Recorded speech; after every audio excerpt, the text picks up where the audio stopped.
There is a quiet revolution that begins not with a march, not with applause, not with a dramatic transformation on the outside. It begins with a whisper inside your own mind, the moment you stop speaking to yourself like an enemy and begin to speak to yourself like someone worth loving. You see, the voice in your head is not just commentary, it is creation. Every thought you send inwardly is a seed, and every seed you plant in the soil of your soul will eventually bear fruit in your outer experience.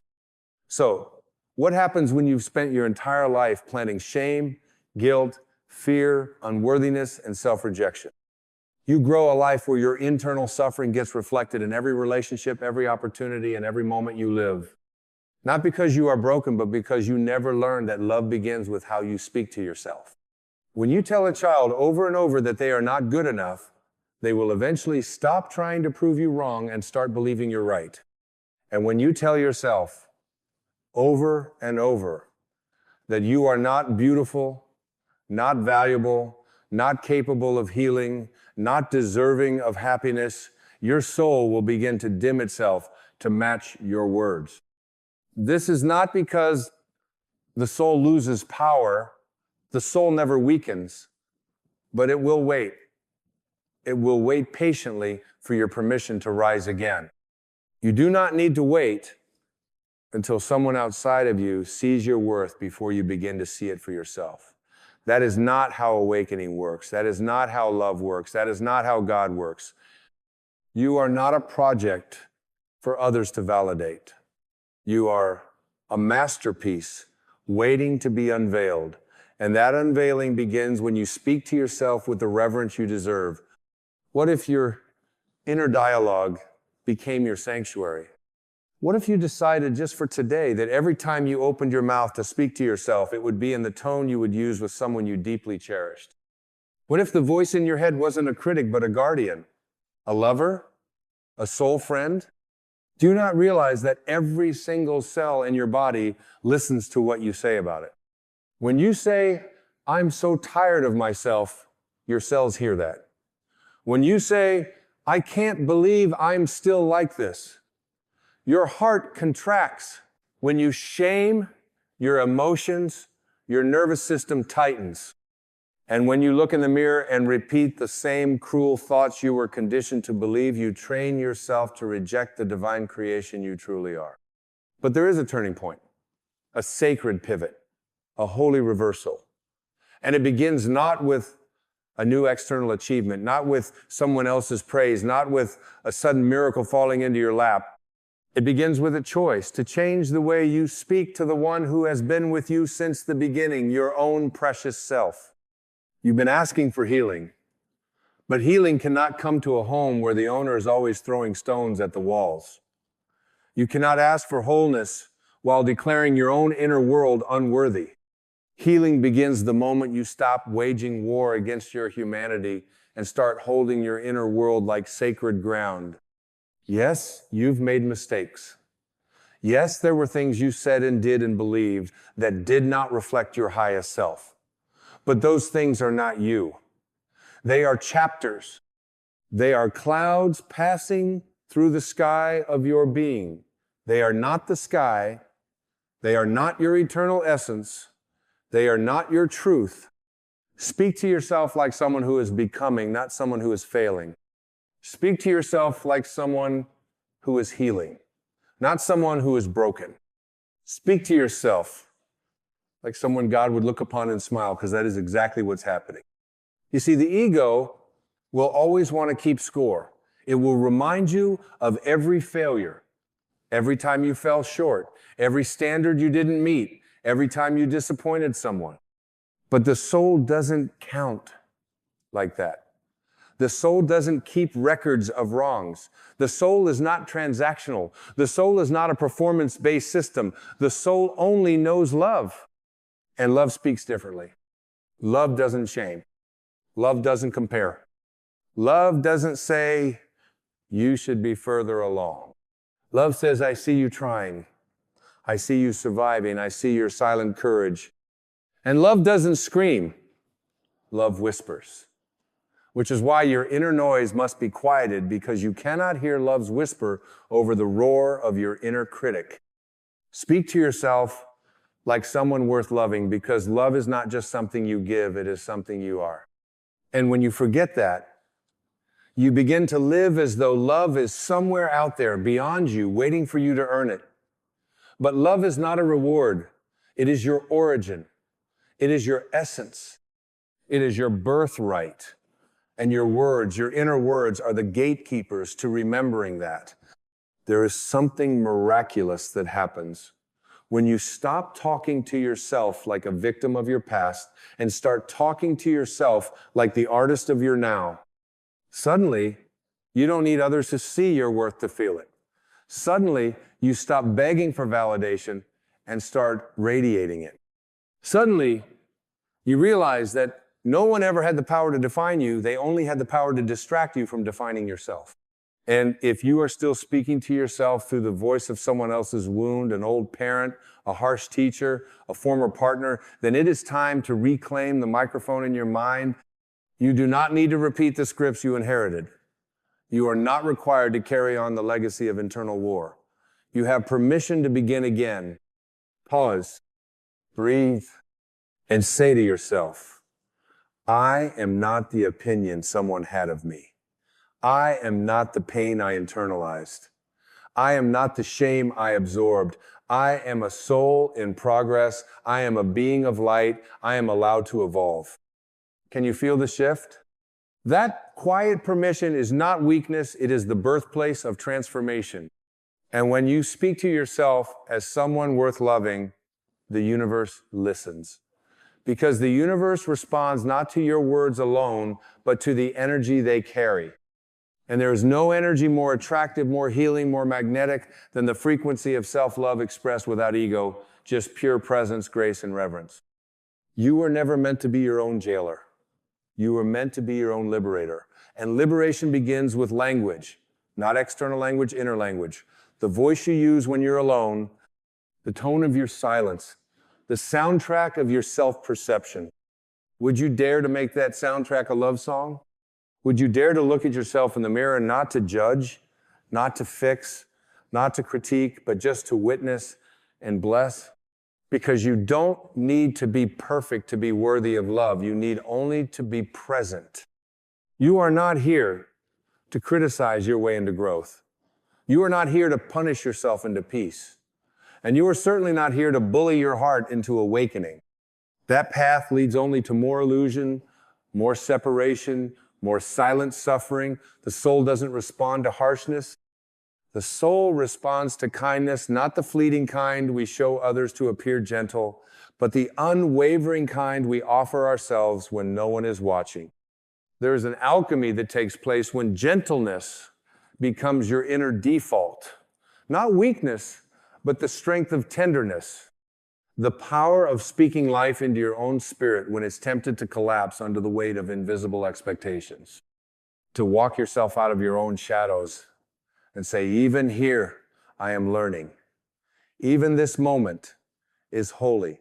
Even now, I choose compassion. And no, it doesn't always feel natural, especially not when your habits of thought have been rehearsing self-rejection for decades. But every time you catch yourself slipping into old patterns, every time you interrupt the cascade of judgment with a pause, with a breath, with a blessing, you rewrite the very frequency of your life. One inner sentence at a time. The most powerful affirmations are not the loud declarations you post on walls. They're the quiet phrases you whisper in moments of despair. They're the words you repeat when you feel like giving up. They are the sentences that cradle your own ache when you don't feel lovable. They are the mantras that say, I may not understand this pain yet, but I still choose to stay with myself. Stay. Stay with yourself. Because self-abandonment is the oldest wound. We have learned to leave ourselves at the first sign of discomfort. We've learned to escape our own feelings, to betray our needs, to become masterful at pretending because we were taught somewhere that our realness made us less lovable, but that teaching was false. And healing is remembering the truth that your wholeness was never conditional. You do not become lovable through perfection. You become aware of your lovability by releasing the illusion that it was ever in question. And so we return to the sacred truth that the way you speak to yourself is not simply inner dialogue. It is the climate in which your soul either shrivels or expands. It is the light or the poison. It is the temple or the torment. And you, dear soul, are the architect of that temple. So when your thoughts begin to spiral, when the voice in your mind turns sharp and cold, ask yourself gently, would I speak this way to a wounded child? Would I say this to someone trembling with grief? Would I say this to someone I love? And if the answer is no, then pause, breathe, and speak again with love. Because every harsh thought is an opportunity to remember who you truly are. Every internal criticism is a doorway to self-reclamation. Every moment of unconsciousness is an invitation to return. Return to love. Return to truth. Return to the whisper of God that lives not in thunder, but in stillness. Not in shame, but in surrender. Not in punishment, but in presence. You see, your inner voice is the place where divinity meets humanity. It is the field where the eternal and the temporal touch.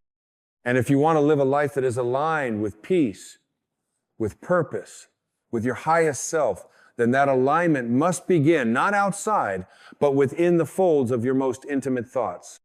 Because no amount of external love can make up for internal absence. No amount of applause can fill the void created by your own neglect.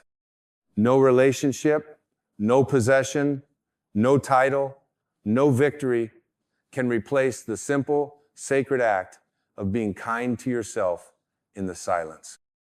You are not your wounds. You are not your past.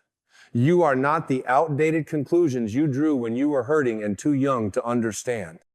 You are a divine being having a human experience, not the other way around. And your humanity is not something to fix. It is something to love. When you make peace with that, you stop striving to prove yourself and begin the far more powerful journey of being yourself. And what a miracle that is, to be your own sanctuary, to become the friend you always sought in others, to become the mother, the father, the lover, the healer, the presence for yourself. This is the great spiritual assignment. Not to reach for some faraway enlightenment, but to anchor light where you are, right now, in the form of your own words, your own breath, your own tenderness. It is the highest form of responsibility and the highest form of liberation. Because when you speak to yourself like someone worth loving, you don't just change your life, you change the lives of everyone around you. You become a mirror for healing, a lighthouse for those still lost in their own inner storm. You stop transmitting pain and start radiating peace. And suddenly, your existence becomes not a cry for attention, but a song of grace, a melody of wholeness, a quiet revolution that begins again with a whisper. So let today be the day you interrupt the spell, the hypnotic trance of unworthiness that's been rehearsed in your thoughts for far too long. Let today be the day you catch the voice that says, you're too much, or you're not enough. And respond not with more fear, but with forgiveness. Let it be the day you stop asking your wounds for permission to love yourself, because your wounds are not the authority your soul is. And the soul has never questioned your worth. Speak to yourself as if your words shape the universe, because in truth they do. Every vibration you send inward is echoed outward. Life bends to meet the frequency you hold within. If you treat yourself with disdain, you attract mirrors of that disdain. If you speak in love, you awaken love in every room you walk into. Not because you're trying to control outcomes, but because you're finally aligned with your source. There is no virtue in humility that erases your brilliance. There is no wisdom in modesty that silences your light. True humility is not thinking less of yourself. It is thinking of yourself truthfully, without exaggeration or diminishment. And the truth is, you are already radiant, even if your eyes have yet to adjust to the light. You are not here to prove anything. You are here to remember everything, to remember your wholeness, to remember your sacredness, to remember that nothing you've been through has ever diminished your value, it has only dimmed your vision. But even the dimmest eye, when turned inward with love, can behold the divine. And when you do that, when you sit with yourself without an agenda, without judgment, without fixing, you begin to hear something underneath the noise, a softness, a presence, a voice that does not scream for attention, but calmly invites you back home. It says, I've never left you. It says, even when you forgot me, I was still here. It says, love yourself not because you've earned it, but because you exist. And that is the greatest miracle of all, to love yourself, not as a transaction, but as a remembrance, not as a reward, but as a return. Not because you've become someone else, but because you've remembered who you are. This is not a one-time event. It is a practice, a spiritual devotion. And like all devotions, it requires consistency, not perfection. There will be days where the old voices return, days where you forget your light, days where you relapse into shame. But on those days, speak even more gently. Meet your backsliding with more grace. For it is not the falling that undoes us, it is the cruelty we offer ourselves when we fall. Speak with the voice of a shepherd, not a warden. Speak with the love of a mother to her child, not a judge to a defendant. Speak with the knowing that your words are not passive, they are permission slips for the soul to bloom. And bloom you must, because the world is not healed by people who hate themselves into silence. The world is healed by those who dare to love themselves into expression, those who dare to show up fully, those who, despite their scars, choose to speak with tenderness, those who treat their own presence as sacred, and in doing so, give others permission to do the same. You cannot give what you do not possess. If you want to give love, give it first to yourself. If you want to forgive others, begin by forgiving the voice in you that forgot how to be kind. If you want to be light for others, clean the lens through which your own light shines, and that lens is language. Speak to yourself like someone who is not done becoming. Speak to yourself like someone who still believes in their own healing. Speak to yourself like someone who is loved by God, because you are, always have been, and always will be. And when you do, you become a field of grace in a world that so often forgets. You become a reminder that tenderness is strength, that compassion is power. That silence can be holy when it is filled with self-respect, not self-hate. You become not someone who acts like love, but someone who is love, radiant, rooted, real. And when others encounter you, when they hear the way you speak, feel the way you walk, sense the peace in your presence, they may not know exactly what changed in you, but they'll feel it. They'll feel safer. They'll feel more open. They'll feel, perhaps for the first time in a long time, that they are allowed to love themselves too. And in that ripple, healing begins. Not because you preached, not because you tried to convince, but because you embodied what you once only hoped for. And the voice you now use, the one that once berated and bruised, has become the voice of healing. That is your legacy. And we are now nearing the closing threshold of this sacred message, this whispered return to truth. There is something profoundly holy about learning to hold space for yourself, not as a project, not as a burden, not as a list of improvements waiting to be made, but as a living, breathing miracle. You are not here to measure up. You are here to wake up. And waking up isn't a race toward perfection. It is the soft unveiling of what has always been divine underneath the noise. When you begin to truly speak to yourself like someone worth loving, your entire relationship with life changes. You no longer treat time as an enemy. You no longer chase after moments hoping they'll make you feel whole. You no longer bow to the pressure of being someone you are, not just to earn temporary approval. Instead, you become quiet, rooted, steady. You begin to walk through this world like a soul that remembers its source. And when your mind wants to panic, when the old wounds rise, when the fear tries to dress itself in logic, you return to the inner sanctuary you've been building. You return to the voice that doesn't panic, the one that doesn't shame, the one that says, we've been here before, and still you rise. You speak peace into chaos. You speak comfort into uncertainty.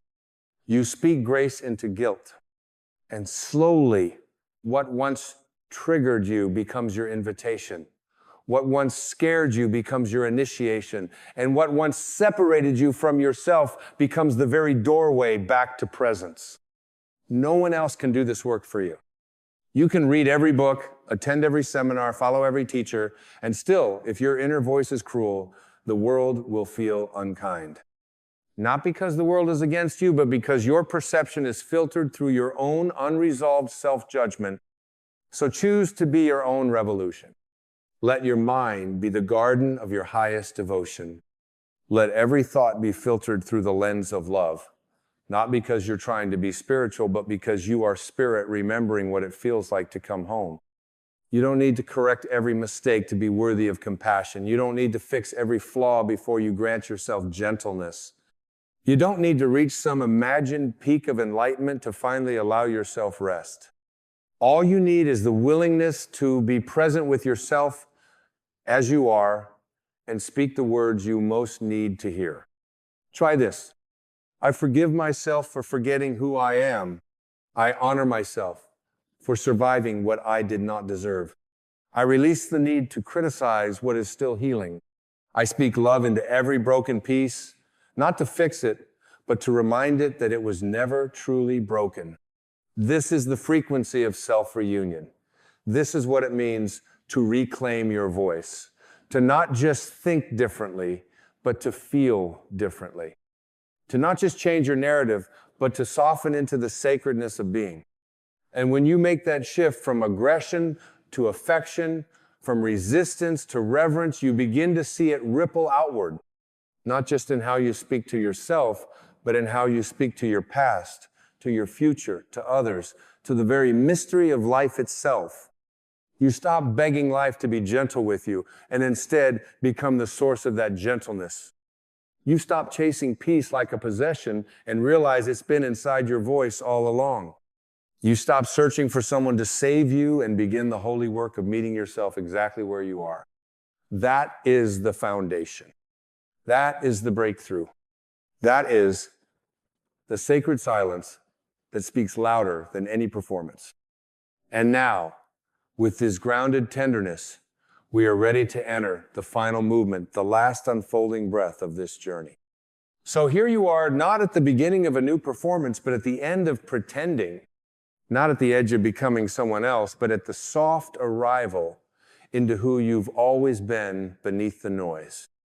The voice you once used as a weapon has been returned to its true purpose: healing, blessing, creating, restoring. And as this truth begins to settle into the deeper layers of your being, you start to remember that your voice has never been just yours. It has always been a channel, a transmitter, a vessel for the divine to speak into form.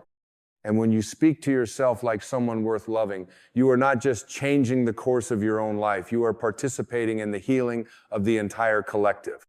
Because every time you interrupt shame with compassion, every time you replace judgment with grace, every time you choose presence over punishment, you are releasing a frequency into the world that uplifts all of us. You are making love louder than fear. You are becoming the antidote to a culture of self-rejection. You are saying to the universe, through your very breath, I am ready to be at peace with myself. I am ready to walk with dignity. I am ready to live like someone who remembers their divinity. And in that remembering, you start to forgive more easily. You stop taking things so personally. You stop chasing validation. You stop needing to be understood by everyone because you are finally understood by yourself. You look in the mirror and no longer search for what's wrong, you see what's sacred. You catch your own eye and smile, not because life is perfect, but because you no longer need it to be. You rest. You soften. You stop rushing. You make space for the kind of joy that doesn't need to be loud to be real. And most of all, you trust. You trust that the voice of love will guide you home again and again if only you're willing to listen. Because that voice isn't far away. It isn't hidden. It's not in some distant mountaintop retreat. It's not behind 1,000 steps of self-improvement. It is here, now, within, a whisper, waiting to become your song. So speak it. Say the words your heart has been aching to hear. I am safe with myself. I am no longer a threat to my own spirit. I am no longer a stranger to my own soul. I am worthy of gentleness, even when I fall. I am no longer at war with myself. And let every thought that follows be drenched in this energy. Let it bleed into your choices. Let it reshape your relationships. Let it slow your pace. Let it soften your gaze. Let it become your new default, not a performance, but a presence. You are not here to fight yourself. You are here to forgive yourself into freedom. You are not here to critique your reflection. You are here to revere it. You are not here to beg for worthiness. You are here to remember you are worthiness, embodied. And that memory, that soul deep recognition is the revolution. So speak, beloved. Speak to yourself like someone worth loving. Because you are. You always were. And you always will be. There will come a time in your life when the mirror can no longer lie to you. A moment when you no longer rush to your reflection seeking approval, validation, or some borrowed beauty reflected back from the gaze of someone else. A moment when the echo of all your chasing will meet the silence of your soul, and in that silence you'll remember you've been seeking in the wrong direction all along. You weren't meant to beg for love. You were born to be it. Love, in its truest form, has never been something to earn or plead for. It is not something that gets traded, bartered, or handed out by someone else like a reward. It is not measured by attention or withheld like punishment. Love is not a performance. It is not a negotiation. It is your origin. It is your essence. It is what you are, beneath the noise, beyond the past, before the wounds were even named. You are not missing love. You are missing the awareness that it has always been within you. Every time you search for it in someone else's approval, you abandon the infinite source already pulsing quietly in your own heart. Every time you begged for someone to stay, you forgot that no one leaves you but your own belief, that you needed them to complete you. No one can abandon you except the version of yourself that was never truly you. We live in a world obsessed with finding the one. But what if the one you were meant to find was yourself? Not the version shaped by society, not the identity patched together from rejection, comparison, and shame, but the soul underneath the timeless being who came into this life whole, radiant, and completely free. The real tragedy is not that others fail to love us. The real tragedy is when we fail to remember that we never needed them to. Your soul did not incarnate to earn love. Your soul came to express it. You are not here to be chosen. You are here to awaken to the truth that you were never unchosen in the first place. There is nothing to prove, nothing to strive for. You don't need to impress, seduce, or convince anyone of your worth, because your worth is not a question. It is the answer. It is the constant. It is the silent light that has never left you. So why do we beg? Why do we lower our voice, dim our light, twist ourselves into shapes just to be accepted? It is because somewhere along the way we were taught to believe that love is conditional, that it is scarce, that it must be earned by pleasing, performing, or pretending. And in doing so, we abandoned our own power. We handed our divine worth over to the fickle opinions of the world, forgetting that no one can truly love you until you love yourself enough to stop seeking their permission to exist. To beg for love is to forget who you are. It is to kneel before illusions and ask them to define you. It is to place your sacred identity into the hands of someone else's broken perception. And let me be clear, no matter how loving someone else may be, they cannot give you what you've denied yourself.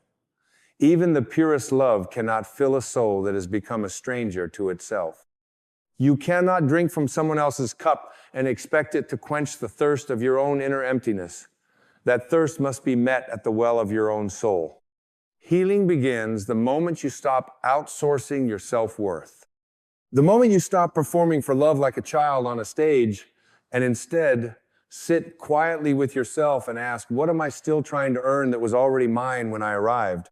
What am I still chasing that I've never actually lost? Who taught me that love had to come from out there? You see, every time you choose yourself truly, wholly, unapologetically, you are no longer asking others to do what you are now doing for yourself. And when that happens, something powerful is set in motion. The love you give yourself becomes a frequency, a signal, a divine mirror. And everything in the universe begins to reflect that vibration back to you, not because you demanded it, but because you aligned with it. You stopped begging, you started being. Being love is very different than seeking love. When you are being love, you are no longer trying to extract it from others. You are radiating it from your center. You are becoming the source. And the irony of this shift is that the very love you once chased begins to find you naturally, effortlessly, not because you finally became enough, but because you finally stopped trying to prove that you weren't. There are no conditions to divine love. It doesn't ask for credentials. It doesn't check your history. It doesn't care about the mistakes you've made or the scars you carry. In fact, it whispers, come exactly as you are. You've always been enough. And if that voice has grown faint in your life, it's not because it left, it's because you stopped listening. You started tuning in to the loud noise of the world instead of the quiet truth of the soul. But that voice, that sacred whisper of wholeness, it's still there, beneath the pain, beneath the story, beneath the masks and roles and desperate attempts to be loved. It's waiting for you to return to yourself, to stop performing and start remembering, to stop begging and start becoming, to stop chasing and finally rest in the love that never left. Let this be the moment you return to your own heart. Not as a concept, not as an affirmation, but as a lived experience. Let this be the breath where you stop negotiating your worth and start honoring your divinity. You are not the broken pieces someone walked away from. You are not the rejection that stung or the silence that haunted you. You are the soul who survived, the one who still believes even after everything in love. And that belief, it's not naive, it's sacred. It means you haven't given up on the truth. It means you are still connected to your source, no matter how distant you felt. So do not mourn the love that didn't stay. Celebrate the wisdom it left behind. Do not mourn the ones who couldn't see you. Honor the clarity they gave you. Every closed door was a redirection. Every unanswered call was an invitation to call yourself home. And perhaps the most tender truth of all is this: you don't need to be healed before you are worthy of love. You don't need to be finished to be held. You don't need to be perfect to be embraced. You simply need to be present with yourself, to stop abandoning yourself emotionally every time discomfort rises, to sit beside your own wounds and not treat them like problems to be fixed, but like stories waiting to be understood. That is how you begin to give yourself the love you've been begging others to give you. Not with force, not with performance, but with presence. Presence is the medicine the soul has been craving. not attention, not validation, not another text from someone whose love is a currency of confusion. What you're yearning for is to feel at home inside your own being, to walk into the rooms of your heart and not feel like a trespasser, to no longer flinch from your own gaze. When you choose to become emotionally present with yourself, when you say, I see you, I hear you, I won't leave you, that is when the begging ends. Because you are no longer empty, you are finally home. And when you are home within, the world stops feeling like a battlefield. People stop being enemies or saviors. They just become mirrors. And you begin to recognize that the ones who withheld their love were simply reflecting the love you had not yet fully claimed for yourself. They weren't the source of your pain. They were the spotlight on your hidden beliefs. The real ache was never their rejection. It was your own silent agreement that you deserved it. You do not deserve crumbs. You do not deserve to be almost loved, nearly chosen, conditionally embraced. The love you give yourself must be a feast, not a ration. It must be unconditional, not because you've never faltered, but because your soul has never ceased to be whole. The ego is the one that counts flaws and keeps score. But your soul, it only knows how to love without hesitation. It only knows how to pour, not barter. And when you align with that part of yourself, you stop participating in relationships that require you to shrink in order to stay. To give yourself love is to reclaim your spiritual authorship. It is to take the pen back from the hands of fear and begin rewriting the script you've been performing. A script that said you had to earn your place. That said you were lovable only when quiet, only when pretty, only when small, only when useful. But the soul doesn't work that way. The soul says, you are loved when you are messy. You are loved when you're lost. You are loved when you forget. You are loved, period. And that period is everything. It is the end of the search. It is the exhale after years of holding your breath. It is the stillness that returns when the storm of self-rejection finally passes. Because all the chasing, all the pleasing, all the pretending, it was never love.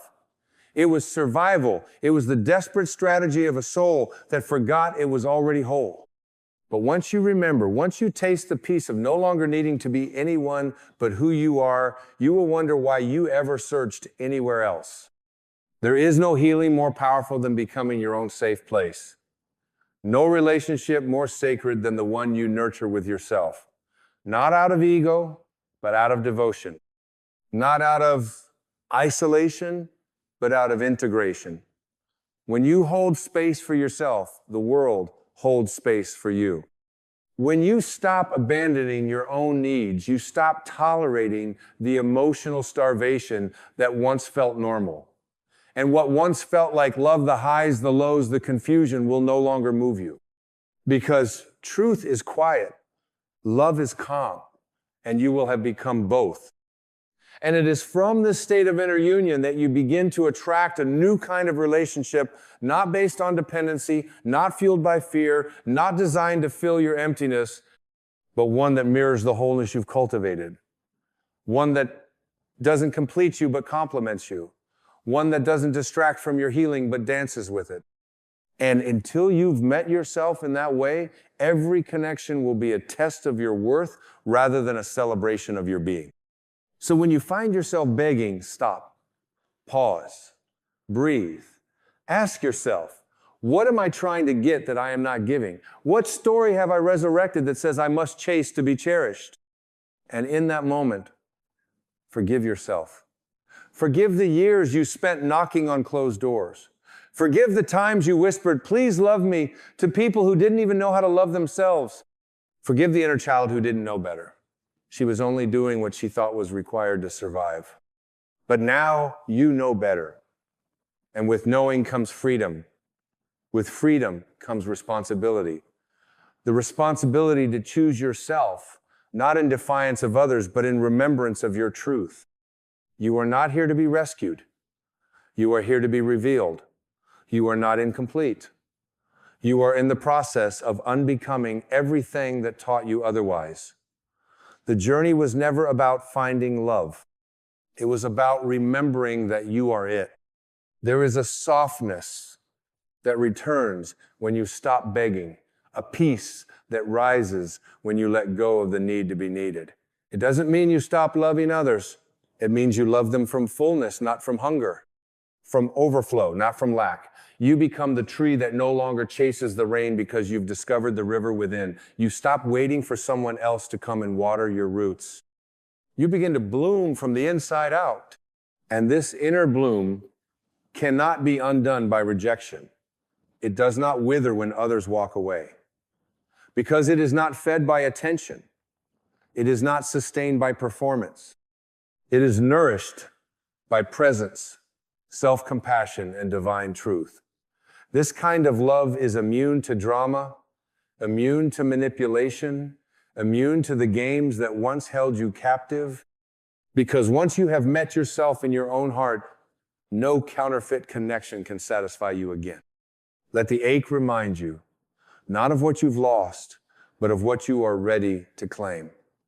Let the loneliness guide you, not to desperation, but to deeper intimacy with yourself. Every longing is a messenger. Every trigger, a teacher. Every disappointment, an initiation. They are not signs that love has left you. They are signs that your soul is calling you back. Back to the place where love is not earned, but embodied. Keep breathing with this rhythm of remembrance. Let each breath be a prayer. I am worthy. I am whole. I am already love. Let that be the mantra that rewrites your story. Not because you're trying to convince yourself, but because deep down you already know. You've always known. It's just that now you're ready to live it. And now, as you settle into this sacred remembrance, something profound begins to shift inside you. Not loud, not sudden, but as gentle as a sunrise washing away the long night. You begin to see that every unmet expectation, every heartbreak, every silence that once screamed abandonment was never about them. It was always the universe whispering, return to yourself. They cannot give you what you are still withholding from your own heart. And in that holy returning, you start to listen differently. You begin to hear the sound of your soul, not the noise of your fears, not the echoes of your childhood pain, but the quiet, unshakable voice of your eternal self. The voice that doesn't yell, but guides. The voice that says, you don't need to chase them, you need to find you. You don't need more attention, you need more alignment. And when you begin to trust that voice more than the fear, more than the history, more than the wounds, you stop clinging to what was never meant to stay. You see, love is not something to hoard. It's something to become. And becoming it means you have to surrender your addiction to being chosen. It means you have to lay down your fear that being alone means being unworthy. Solitude is not emptiness. It's sacred space. It's the inner temple where your truest self finally speaks uninterrupted. And in that space, there is no desperation, only devotion. No groveling, only grace. You begin to notice that your peace no longer flinches in someone else's absence. That your joy no longer rises and falls with how much affection they offer. You become unshakable, not because you've hardened, but because you've healed. You've rooted yourself in truth so deep that the winds of rejection no longer uproot your spirit. You walk away from what doesn't align, not in anger, but in reverence. Because now you love yourself too much to remain where your soul is shrinking. And this is when the universe begins to meet you differently. Not because it changed, but because you did. You raised your vibration from, please choose me, to I choose me. From, I hope I'm enough for them, to I am enough. And they are either aligned or not. And the irony is, the more you no longer need to be loved in a certain way, the more love flows to you in the purest ways. Not because you demanded it, but because you've become it. This is the divine law of frequency. You attract what you embody. When you vibrate from fullness, you repel what drains you and magnetize what uplifts you.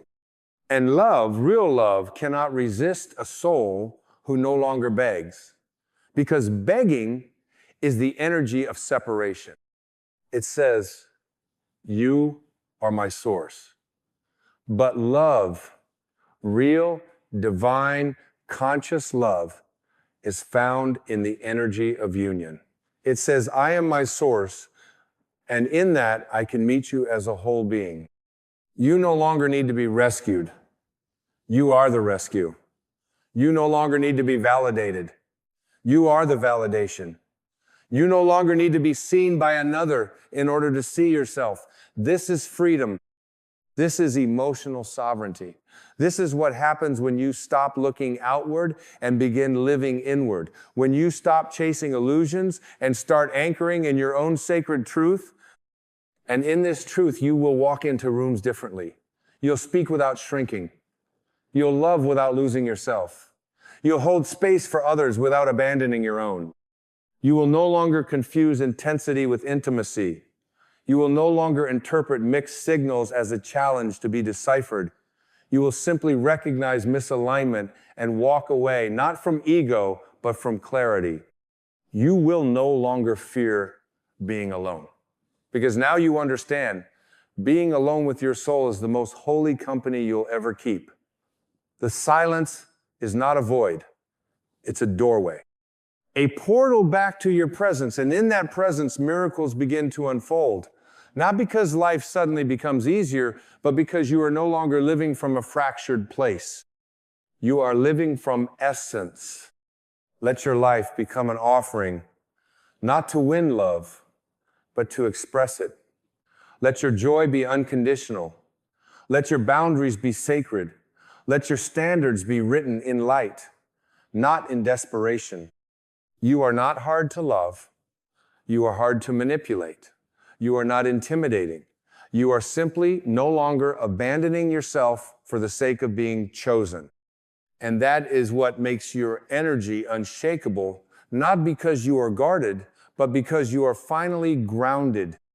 And when the past comes knocking, and it will, you don't need to answer with fear. You can open the door with grace and say, "I no longer live there."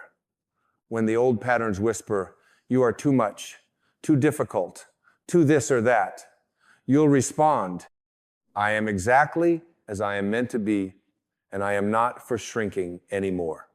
You'll begin to carry yourself like someone who knows the divine lives within them, because it does.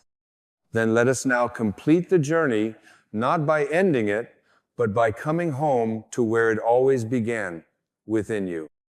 There is a kind of peace that doesn't arrive like lightning, but like the soft return of your own breath. It doesn't scream or demand applause. It simply settles in deep, sacred, and certain. That peace is what happens when you stop trying to earn your place on this earth. When you stop performing for love that was never meant to be bartered in the first place.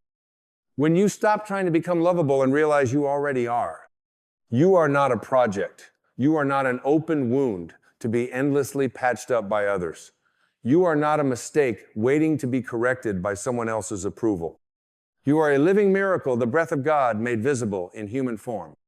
And the moment you reclaim that truth, the moment you stand in it, not as a concept, but as an embodied reality, you stop begging for love because you finally remember that love was never outside of you.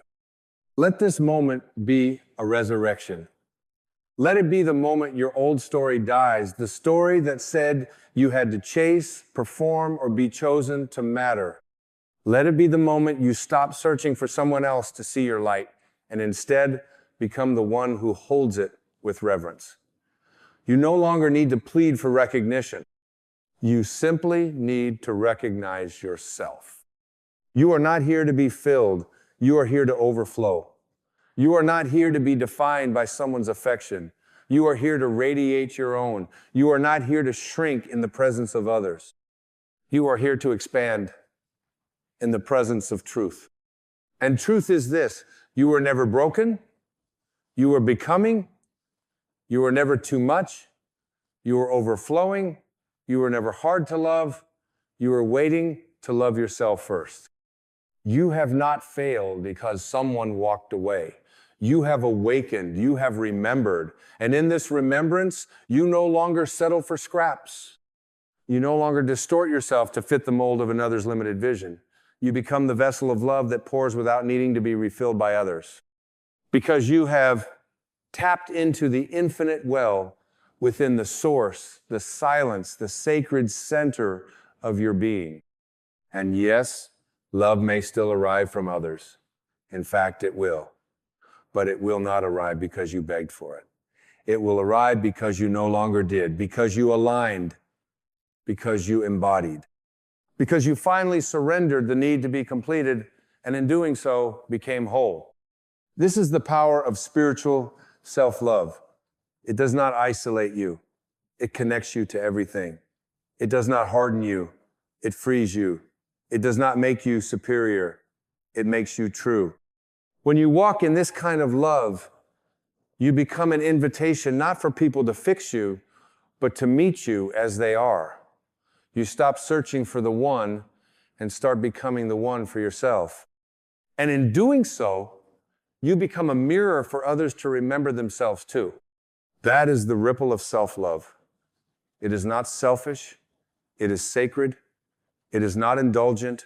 It is awakening. You teach the world how to treat you by how you treat yourself. And the world begins to respond not to your words, but to your frequency. That frequency says, I am enough. I am whole. I am no longer available for anything less than truth. And the truth is, you no longer chase what you are, you embody it. You no longer explain yourself to those committed to misunderstanding you. You no longer try to resurrect connections that were assignments, not destinies. You no longer suffer for the sake of keeping others comfortable. You rise, you rest, you remember. And as you remember, let this be your prayer, not a plea, but a proclamation. I release the story that I must earn love. I release the lie that I am only worthy when needed. I release the identity that was shaped by rejection. I return to my soul. I return to my truth. I return to the knowing that I am love itself. From this day forward, may you walk not in search of love, but in the radiance of it. May you no longer settle for connections that cost you your peace. May you become the sanctuary you once searched for. And may you always remember, the love you were begging for was never in their hands. It was always in yours. And so it is. And so you are.